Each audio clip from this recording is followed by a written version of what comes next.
23వ అధ్యాయం 51వ వచనాన్ని చదువుదాం ఒకసారి. లూకాసు వార్త 23వ అధ్యాయం 51వ వచనం.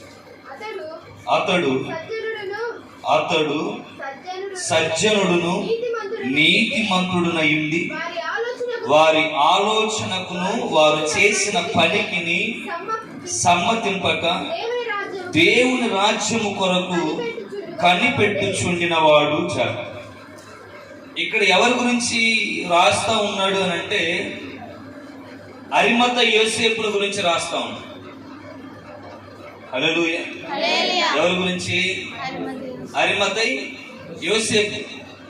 అరిమతై యోసేపు సన్హెద్రిన్ సభలో ఒక మెంబర్గా ఉన్నాడు. మంచి ధనవంతుడు, దేవుడి యందు భయభక్తులు కలిగినటువంటి వాడు. అతని గుణాలను ఇక్కడ రాస్తూ ఏమంటున్నాడంటే అతడు సజ్జనుడు, రెండోది నీతిమంతుడు, చెప్పాలి వారి ఆలోచనను వారు చేసిన పనికి సమ్మతింప. ఏం పని చేశారు అని అంటే యేసేని అన్యాయంగా సిలువేశారు. ఆ పనిని సమ్మతింపక దేవుని రాజ్యము కొరకు కనిపెట్టుచుండిన వాడు. దేని కొరకు? దేవుని రాజ్యం కొరకు. ఆనాటి దినాల్లో ఈయన ఏం చేస్తా ఉన్నాడు అంటే కనిపెడతా ఉన్నాడు. దేని కొరకు కనిపెడతా ఉన్నాడు? మాట్లాడాలి అందరు. దేని కొరకు? హల్లెలూయా చెప్దాం ఒకసారి. దేని కొరకు కనిపెడతా ఉన్నాడు? దేవుని రాజ్యము కొరకు కనిపెడుచున్నటువంటి వ్యక్తి ఎవరు అని అంటే అరిమతయి యోసేపు. ఇప్పుడు ఒకసారి ఆలోచన చేద్దాం. దేవుని రాజ్యం ఎలా ఉంటుంది? మన అందరి ఆలోచన ఏంటి? దేవుని రాజ్యంలోని మనం చేరాలి, దేవుని రాజ్యంలో మనం ఉండాలి, దేవునితో యుగ యుగాలు మనం గడపాలి, దేవునితో మనము అంటకట్టబడాలి, దేవుని ముఖ దర్శనాన్ని మనం చేసుకోవాలి, మనం చనిపోతే ఖచ్చితంగా మన దేవునితో ఉండాలి అన్నది మన ఆలోచన కదా. దేవుని రాజ్యం నాకు వద్దు అని ఎవరు చేయొద్దని పోనీ అని అంటే ఒక్కరు లేరు. ప్రతి ఒక్కరు చేస్తున్నటువంటి భక్తి, ప్రతి ఒక్కరు చేస్తున్నటువంటి ప్రార్థనలు ఇవన్నీ కూడా, ఈ ఆరాధన అంతా కూడా దేని కొరకు అంటే మనం ఒకనొక దినాన చనిపోయినప్పుడు దేవుని రాజ్యంలో ఉండాలి, దేవుని రాజ్యంలో చేరాలి. అదే మన భక్తి. అయితే మనమే భక్తి చేస్తున్నాము, మనమేలా దేవుని రాజ్యం కొరకు కనిపెడుతున్నాము భూమి మీద, మనం కూడా దేవుని రాజ్యం కొరకు ఎలా ఎదురు చూస్తున్నామో ఆనాటి దినాల్లో అరిమత యోసేపు కూడా దేవుని రాజ్యము కొరకు కనిపెట్టే వ్యక్తి. అతడు సజ్జనుడు, అతడు నీతిమంతుడు, అతడు అన్యాయపు పనుల్లో చేరినటువంటి వ్యక్తి కాదు. అటువంటి మంచి గుణాలు కలిగినటువంటి అరిమత యోసేపు దేవుని రాజ్యము కొరకు కనిపెడతా ఉన్నాడు. దేవుని రాజ్యం గురించి కనుక మనం ఆలోచన చేస్తే ఇంకొక మాటను నేను చూపిస్తాను.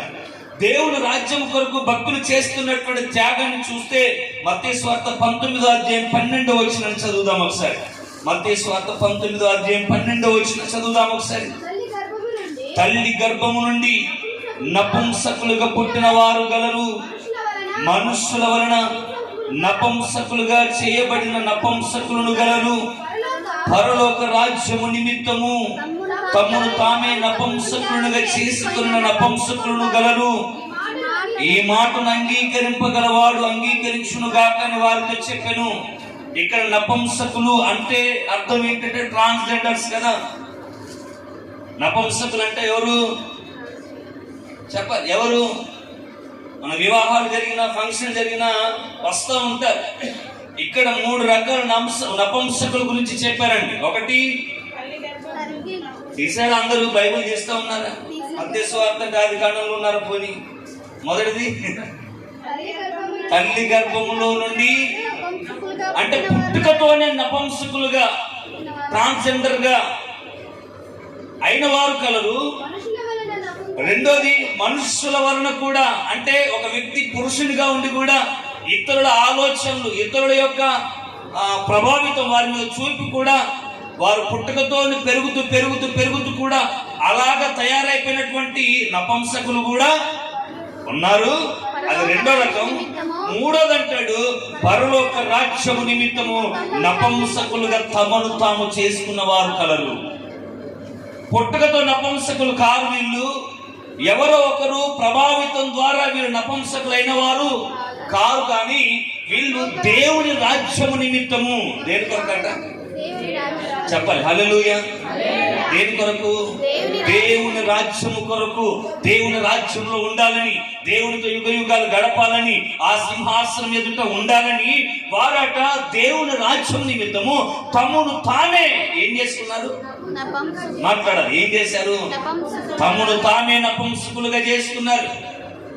అంటే దాని అర్థం ఏంటంటే, ఒక మాట చెప్పాలంటే వైరాగ్యాన్ని కాపాడుకున్నటువంటి వారు, ఒక మాట చెప్పాలంటే పాపములకు దూరంగా ఉన్నటువంటి వారు, ఒక మాట చెప్పాలి అంటే పరిశుద్ధతను ఇదిగో వారి బ్రతుకు దినములన్నీ కూడా కాపాడుకున్నటువంటి వారు, వారికి పాపం ఏదో తెలియకుండా ఎరిగకుండా బ్రతుకున్నటువంటి వారు. అందులో ముఖ్యులుగా చెప్పాలి అంటే ఓసన్న మినిస్ట్రీస్ వ్యవస్థాపకులు యేసన్న గారు. ఆయన వివాహం ఏమీ కూడా చేసుకోలేదు. ఎందుకు ఆయన వివాహం చేసుకోకుండా దేవునికి తమను తామే తమ జీవితాన్ని ప్రతిష్ఠించుకున్నారనంటే పరలోక రాజ్యము కొరకు తమను తామే నపుంసకులుగా చేసుకున్నటువంటి వారు పరిశుద్ధులు చాలా మంది ఉన్నారు. గ్లోరియస్ మినిస్ట్రీస్ వ్యవస్థాపకులు సురేషయ్య గారు ఉన్నారు. ఆయన దేవుని రాజ్యము చేరాలని తమను తామే నపుంసకులుగా చేసుకున్నటువంటి వారు ఉన్నారు. ఈ విధంగా చూసుకుంటూ పోతే దేవుని రాజ్యం కొరకు తమను తామే నపుంసకులుగా అనగా వివాహాలు చేసుకోకుండా, ఎటువంటి అక్రమ సంబంధాలు లేకుండా దేవుని బలిపీఠం మీద వారి కోరికలను వారి ఇష్టాలను సమర్పించుకుంటూ దేవుని రాజ్యంలో చేరాలని ఏకైక లక్ష్యంగా బ్రతికినటువంటి పరిశుద్ధులు చాలా మంది భూలోకంలో ఉన్నారు. అందులో ఒకరు పౌలు గారు, అందులో ఒకరు ఏలియా. ఈ విధంగా చెప్పుకుంటూ పోతే చాలా మంది దేవుని రాజ్యం చేరాలని, దేవునితో గడపాలని వారు తమను తామే నపుంసకులుగా చేసుకున్న వారు కలలని వాక్యం సంధిస్తా ఉన్నారు. పరలోకం గురించి నపుంసకులుగా చేసుకోవడం అవసరమా అంటే వాక్యం చెప్తుంది, భూమి మీద 70 సంవత్సరాలు బ్రతికి ఇష్టానుసారంగా బ్రతికి పరలోక రాజ్యాన్ని చేరకుండా ఈ భూమి మీద చచ్చే కంటే ఈ భూమి మీద నపుంసకులుగా మేము మాకు తయారు చేసుకొని దేవుడితో యుగ యుగాలు గడపడం చాలా ప్రాముఖ్యం అనుకున్నారు భక్తులు. ఇంకొక మాట నేను చూపిస్తాను, చదువుదాం ఒకసారి. మార్కు సువార్త 10వ అధ్యాయం 35 వచనం, ఆ తర్వాత 40 వచనం. మార్కు సువార్త 10వ అధ్యాయం 35 వచనం, ఆ తర్వాత 40 వచనం. జెబెదయి కుమారులైన యాకోబును యోహానును ఆయన యొద్దకు వచ్చి, బోధకుడా మేము అడుగునదెల్లా నీవు మాకు చేయగోరుచున్నావని చెప్పగా ఆయన చెప్పండి. ఆయన 35 వచ్చిన అయిపోయింది. మాకు చేయగోరుచున్నామని చెప్పగా 40 వచ్చి,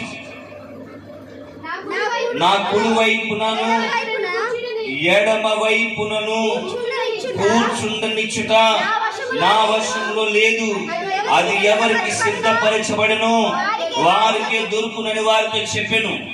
జెబెదయి కుమారులైనటువంటి వారిద్దరున్నారు. ఎవరంటే ఒకరు చెప్పాలి, ఒకరు యోహాను, యాకోబు. వీరు తండ్రి పేరు రాశారు, తండ్రి పేరు జెబెదయి. ఈ యోహాను యాకోబు ఎవరు అంటే యేసు క్రీస్తుని వెంబడిస్తున్న శిష్యులలో ఒక శిష్యులు.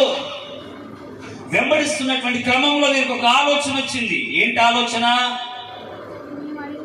చెప్పాలి. వీరికి వచ్చిన ఆలోచన ఏంటి? వీళ్ళ కోరిక ఏంటి?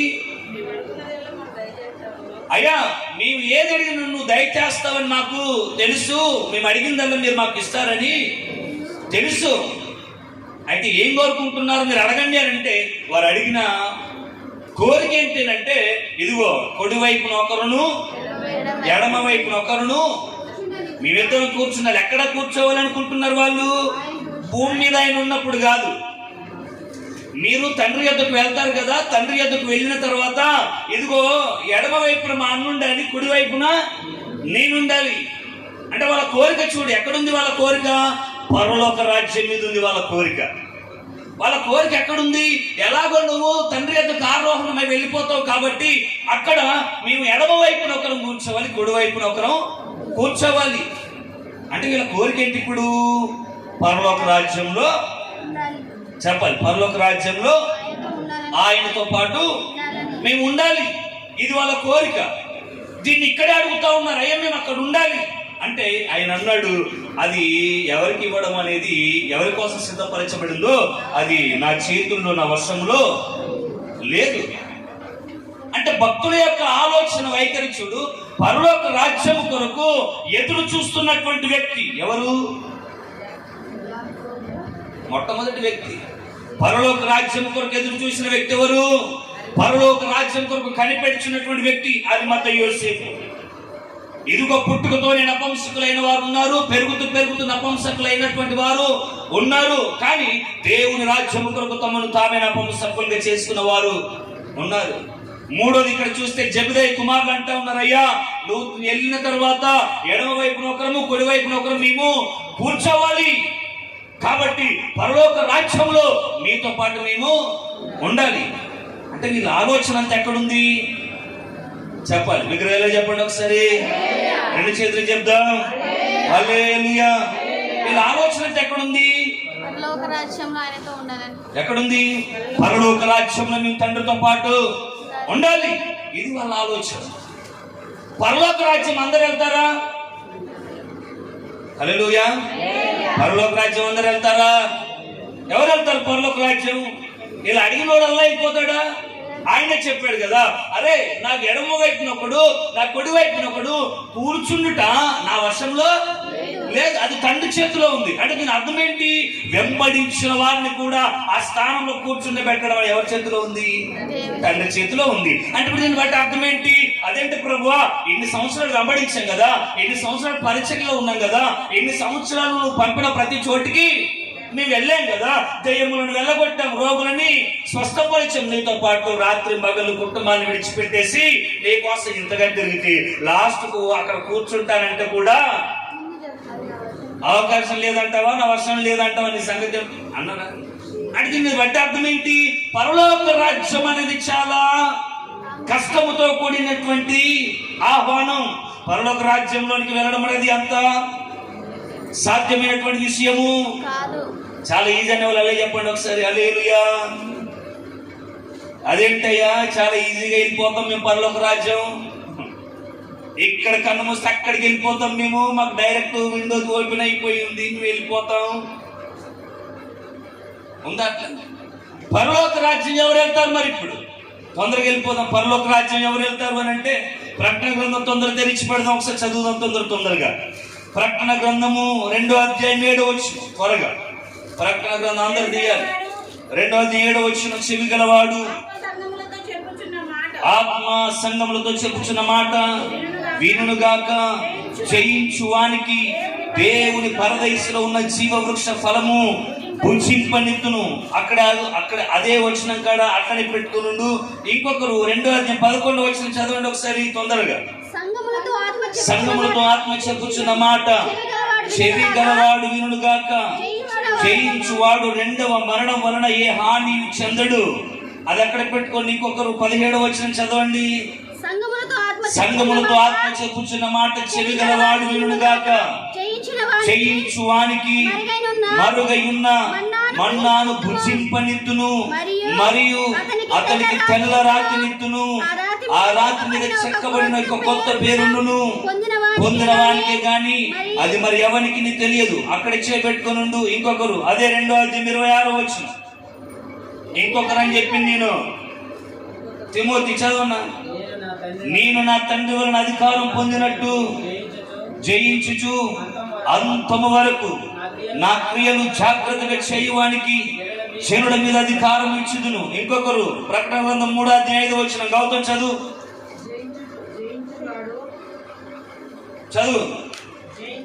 3వ అధ్యాయం 5వ వచనం, జయించువాడు ఆలాగున తెల్లని వస్త్రములు ధరించుకొనును, జీవ గ్రంథములో నుండి అతడి పేరెంత మాత్రమును తుడుపు పెట్టక నా తండ్రి ఎదుటను ఆయన దూతల ఎదుటను అతని పేరు ఒప్పుకుందును. నువ్వు అక్కడ ఏం పెట్టుకో. గాయత్రి చదువు 3వ అధ్యాయం 12వ వచనం, 3:12 చదువు. 3:12, జయించు వాణిని నా దేవుని ఆలయంలో ఒక స్తంభముగా చేసేదను, అందులో నుండి వాడు ఇక మీదట ఎన్నటికి వెలుపలికి పోడు, మరియు నా దేవుని పేరును పరలోకములో నా దేవుని యొద్ద నుండి దిగి వచ్చుచున్న నూతనమైన యెరూషలేమును, నా దేవుని పట్టణపు పేరును, నా క్రొత్త పేరును దాని మీద వ్రాసెదను. మెరిసంటి 3:21 వచనం.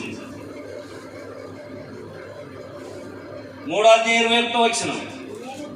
నేను జయించి నా తండ్రితో కూడా ఆయన సింహాసనమునందు కూర్చుండి ఉన్న ప్రకారం జయించు వానిని నాతో కూడా నా సింహాసనమునందు కూర్చుండనిచ్చెదను. సంగములతో ఆత్మ చెప్పుచున్న మాట చెవి గలవాడి వినుడుగాక. ఆమేన్. ఎన్ని వచనాలు చదివాం? ఎంతమంది చదివాం? 1 2 3 4 5 7 వచనాలు చదివాం. 7 వచనాలలో మనకు కనబడినటువంటి ఒక మాట ఏంటో చెప్తారా? మొట్టమొదటిది ఎవరు చదివారు? జయించిన వాడు ఏముందట? అది చెప్పు. జయించిన వాడు జీవ వృక్ష ఫలం. ఇప్పుడు చదివిన వాళ్ళు మళ్ళీ రెడీ ఉండాలి. జయించిన వానికి